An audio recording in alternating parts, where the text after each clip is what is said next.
La politique divise, mais la culture rassemble. Tel est le leitmotiv des jeunes qui ont initié un festival dénommé Festi-Diego. Première édition passée avec succès, deuxième édition passée sans encombre. Nous sommes à la porte de la troisième édition. Alors, qu'est-ce que cette troisième édition promet au public de Diogo Neufla?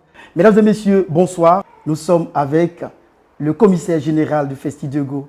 Merci de prendre place pour suivre votre chaîne préférée, Yeni TV. Vous êtes dans le grand rendez-vous. Bonsoir Sylvain Conan. Bonsoir monsieur. Vous allez bien? Très bien. Alors, nous vous rappelons que vous êtes le commissaire général de la troisième édition du Festi-Diego. Effectivement. Alors, vous vous portez bien? Comment Diogo Neufla se porte? Super bien. D'accord. Alors, quel est donc ce qui vous a motivé à créer ce festival? Bon, ce qui nous a motivé à créer ce festival, c'est... En fait, dans un premier lieu, nous avons l'intention de valoriser la culture. Non seulement du peuple blanc et des autres peuples vivants à Diogo Neufla. Vous savez, lorsqu'on parle de culture, on parle de consolidation sociale. Et pour la consolidation de la cohésion sociale. C'est ça. Et c'est ce qui nous a motivé vraiment à créer ce festival. D'accord. Dans les années passées, à Diogo Neufla, Oui. ce qui nous réunit là-bas, c'est généralement les activités des funérailles qu'on sort. Lorsqu'il y a des funérailles, qu'on voit nos parents se réunir. C'est ça. Et parler des funérailles et consorts. Alors, quel est donc l'objectif visé en initiant ce festival? C'est de réunir tous les fils et filles de Diogo Neufla autour de la culture. Autour de la culture, une valeur. Voilà. Alors, je voudrais vous poser une autre question qui va me permettre d'avoir plus d'ouverture sur la précédente. Alors, on parle de réunification. Moi, je suis Gagou, vous êtes Baoulé, Yevois, Djoula et autres, et bien d'autres ethnies. Est-ce que ces communautés puissent se retrouver autour d'un idéal commun à Diogo Neufla à travers ce que vous avez pu initier? C'est possible. On a déjà fait le constat à la première édition. On a vu que toutes les communautés étaient présentes.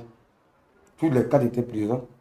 Et à la deuxième édition, ça a été pareil. On a vu des diverses communautés qui ont été au festival. On a même vu des communautés étrangères qui ont été au festival. Donc c'est très possible. Et on veut aller au-delà de cet objectif. D'accord. On a vu la première édition qui s'est passée avec succès. Deuxième édition, nous sommes donc à la porte de la troisième édition. Alors, quel constat faites-vous? Bon, on ne peut que se réjouir des deux dernières éditions. Parce qu'à la première édition, on s'attendait à 1000 festivaliers. Nous sommes allés au-delà de 1000 festivaliers. À la deuxième édition, ça a été pareil. On est allé au-delà de 3000 festivaliers. Et à cette troisième édition, on s'attend à 5000 festivaliers. D'accord. Parlons bien sûr de cette troisième édition. Les années précédentes, vous faisiez, n'est-ce pas, ces festivals en décembre. Et aujourd'hui, nous sommes à la troisième édition. Décembre est passé, janvier est passé, et nous sommes aujourd'hui en février. Pourquoi ce changement brusque? Vous savez, les activités des festivals sont très coûteuses. Du coup, nous avons un sérieux problème. Je vais parler du partenariat, des sponsors et des autres. On n'a pas d'accompagnement en tant que tel. C'est par monsieur le maire, monsieur Bagrou, qui, depuis le début, a cru en nous. Il a commencé à nous accompagner dans ce festival. Et on le prend comme, nous, on le considère comme notre papa. Et malheureusement, il a perdu son enfant. C'est ça. L'année passée. Je crois dans le premier trimestre de l'année passée. On s'est dit quoi? Bon, la personne qui a l'habitude de nous accompagner dans nos moments de joie, si aujourd'hui il traverse une situation difficile, il a perdu son enfant, pourquoi est-ce qu'on va le laisser pour lui initier, pour lui faire un festival? C'est ça. Pendant qu'il est en train de penser à comment l'âme de son fils va se reposer, nous serons de l'autre côté en train de s'amuser. C'est ce qui a fait que nous avons ce soir au festival le mois dernier, pendant le mois de décembre. Le mois de décembre. En tout cas, c'est vraiment bien réfléchi parce que même c'est dit dans la Bible, pleure avec celui qui pleure, rit avec celui qui rit. Alors, celui qui a eu le temps et qui vous soutient toujours, des centaines de millions, je crois bien que si la personne est lugubre, il va falloir forcément partager sa peine. Donc vraiment, nous sommes... Alors, on continue, nous sommes à la quatrième question. Pour cette troisième édition, je crois bien que... Est-ce que vous pouvez nous donner un peu le contenu? Le contenu du festival, bon, c'est comme d'habitude, mais cette année, on irait encore plus loin. On vise même l'aspect national du festival. lorsque je vais citer tout à l'heure les artistes qu'on a invités, C'est ça. apparemment les artistes qu'on a invités, ce sont les artistes les plus en vogue en Côte d'Ivoire actuellement. Ce sont des artistes qui sont sollicités même hors de la Côte d'Ivoire. C'est ça. On envoie ces artistes à Diogo Nefla, juste pour montrer à tout le monde entier que nous voulons faire de ce festival un festival régional, pourquoi pas national. C'est ça. Alors, en ce qui concerne le contenu, à ce sujet, je voudrais vous poser une question parce que, excusez-moi, quand on prend un artiste comme Gou Michel qui voyage en première classe dans le monde entier, envoyé à Diogo Nefla, je crois bien que ça coûte énormément de sous. Alors, vous ne rencontrez pas des difficultés au niveau de l'organisation? Effectivement, nous rencontrons des difficultés. Et quelles sont ces difficultés? Il faut oser. D'accord. On dit à quel voyant rien n'est impossible. C'est ça. Voilà. Et souvent, on fait notre budget, mais on n'a pratiquement même pas le 10% de ce que nous sommes en train de faire comme budget. C'est ça. Mais quand quelqu'un décide de nous parrainer, on se dit quoi, est-ce qu'il pourra être à la hauteur de ce que nous on a fait? C'est ça. C'est comme budget. Malgré ça, on s'est dit, bon, on peut le faire. C'est possible.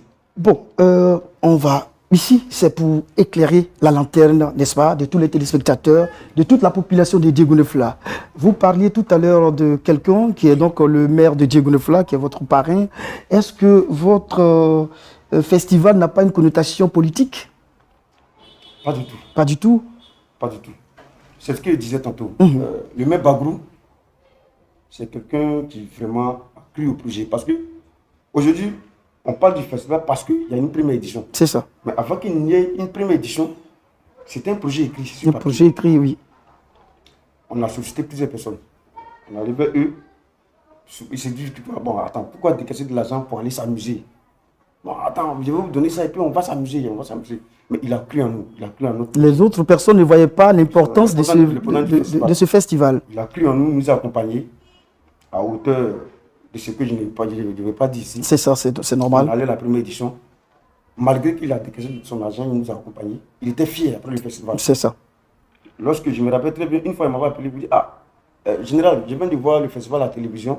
Vraiment, toutes mes félicitations, vous avez poussé. C'est ça. Vous voyez que c'est à nous de lui dire merci. Mais tellement qu'il est fier du travail qu'on a fait, c'est lui-même qui nous appelle. Mes félicitations, merci beaucoup pour ce que vous êtes en train de faire. C'est là de note que le monsieur, il a la main sur le cœur. Il a la main sur le cœur. Il a la main sur le cœur et vraiment, il pense à la culture de Diogo Nefla, surtout à la culture du peuple. Alors, monsieur le commissaire général de ce grand festival qui rassemble plus d'un à Diogo Nefla, nous sommes à quelques jours, n'est-ce pas, de ce grand festival. Cette année, je crois bien que les choses ont changé. On a la date à donner, n'est-ce pas, à nos festivaliers. Alors, je vous laisse donc la latitude de donner cette date. Ça va commencer à partir de quel jour? À partir du vendredi 10 février. Et combien de jours? 4 jours. 4 jours. On commence le vendredi, samedi, dimanche. Lundi. Et pourquoi lundi? Lundi est un jour ouvrable. Pourquoi lundi? C'est ce que vous disiez tout à l'heure. On veut atteindre un aspect national quand on parle du festival. Et le contenu est tellement énorme. Les 3 jours ne suffisaient pas pour pouvoir combler tout. On a déjà fait le festival 4 jours. Vous savez que le Popo Carnaval, c'est passé pratiquement sur une semaine. Une semaine, oui. On vise à atteindre l'image du Popo Carnaval. Est-ce que vous pouvez donner au moins ce qui va se passer le 4e jour? Le 4e jour, c'est l'apothéose. L'apothéose, c'est quoi? Parce que quand on parle de l'apothéose, c'est la grande débâcle, n'est-ce pas? Alors, qu'est-ce qui va se passer ce jour-là? Parce qu'il y a beaucoup de personnes qui attendent le dernier jour, comme dans les années antérieures, c'est le dernier jour qu'on faisait venir les artistes humoristes, n'est-ce pas? Alors, cette 3e édition, le 4e jour nous réserve quoi? Pour cette 3e édition, le 4e jour, non seulement on va récompenser tous ceux qui ont participé au jeu concours, et il y a des artistes et des humoristes des renom qui seront là, à savoir Magnifique. Magnifique. C'est un grand nom déjà. Voilà, à savoir Chicken Pat, chez lui, Papitou, il y en a plein. D'accord, on va garder ça, parce que si on leur donne, ils ne vont pas venir, ils vont vouloir regarder par téléphone et autres. Donc déjà, vous êtes servi à outrance, parce que ça sera un grand jour. Je vais vous donner une information. Le 4e jour, on a VDA. Wow. C'est un groupe le plus renommé des artistes. Un groupe zougloutique. Des plus renommés artistes en Côte d'Ivoire qui jouent bientôt au Casino de Paris, qui seront là avec nous le 4e jour du festival. Le 4e jour du festival. Comme c'est toi. Oh là là.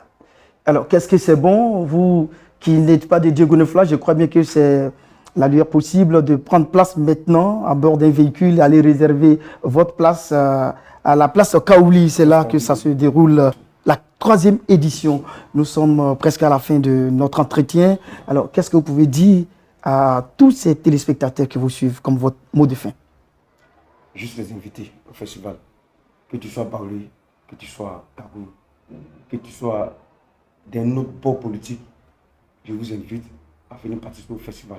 Alors, mesdames et messieurs, vous avez été avec nous les 30 minutes égrenées. Je crois bien que ce n'est pas passé inaperçu. Vous avez été là pour prendre les informations sur la 3e édition du festival de Diego Neufla qui va se tenir 10 au 13, voilà, le 10 au 13 février. Alors, j'ai été très heureux de partager ce moment avec vous. Soyez toujours au rendez-vous sur Yeni TV. Merci.